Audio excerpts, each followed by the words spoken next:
At the time of recording this video, the Rust Industrial update is still in staging. But we've been digging into what's possible and how it's going to change Rust. One of the most exciting features is that you can move loot in and out of storage containers and other deployables automatically. This has a lot of potentially game-breaking ramifications, but it got me thinking. Just how far can I transport my items? Can I make an item transport network and depot stations that span across the whole map? Let's take a look at how the conveyors and pipes actually work. So what happens here?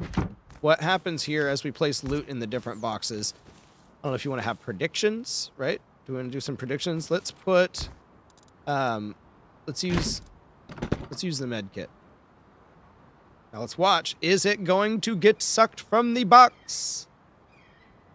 No. Any guesses why? Because it can't pull through a storage container.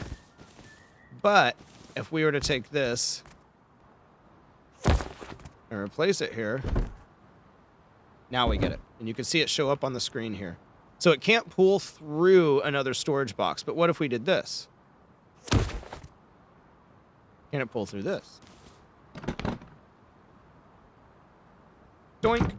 What happens if we do this? Now, are they both taking stone? Nope, because this one's not powered.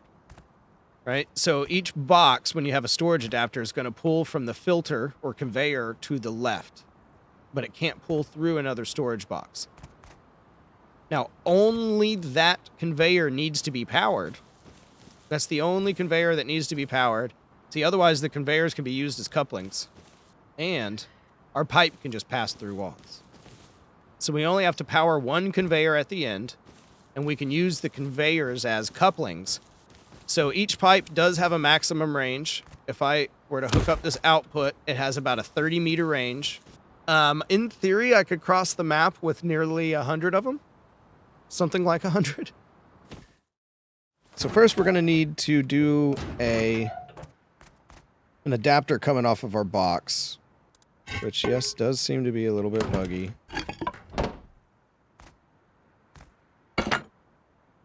Perfect. Now let's see how far this is going to reach.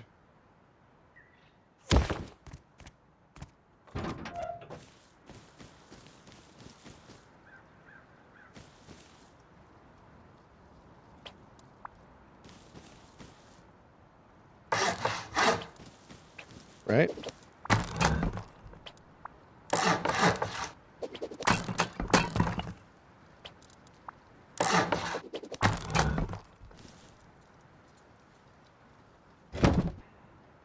I feel like I should do a window on these, right?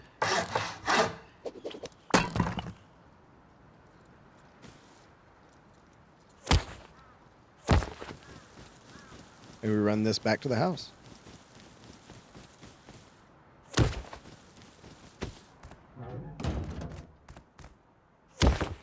Clean. And we keep this chain going. I started with just about 150 meters and dropped a satellite base so I could test out my system before making 100 of these relay stations. I like to call it an ATM.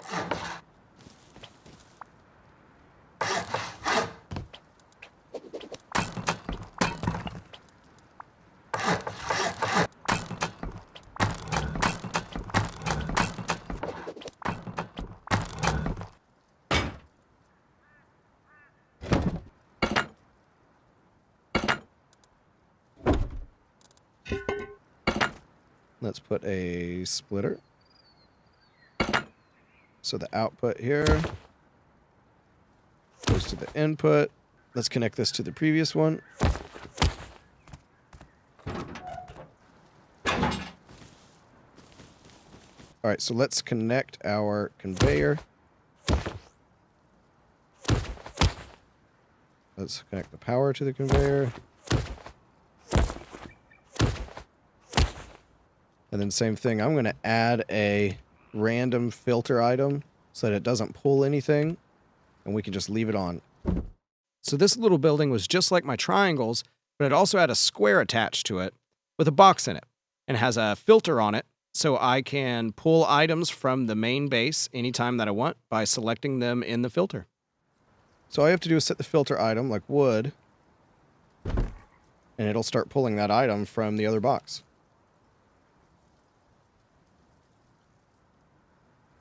So by operating a filter like this, a conveyor like this, at the end of a line, by putting like red dog tags or some other random item you're not going to have in game, you can withdraw as you need an item. So I can withdraw metal frags, for example.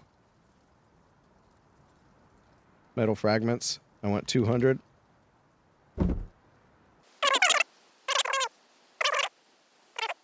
One more little deposit, and look at that. All done. All done. Withdraw complete.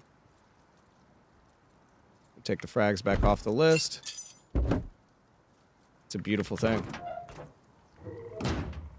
Equipped with the confidence that these ATMs worked perfectly, I got back to work traversing the map with transfer stations. As I built them, I realized I could also have the TCs maintain their own upkeep using this system. But unfortunately, I also shortly realized the limit to how far this network could reach. It was simply my own attention span.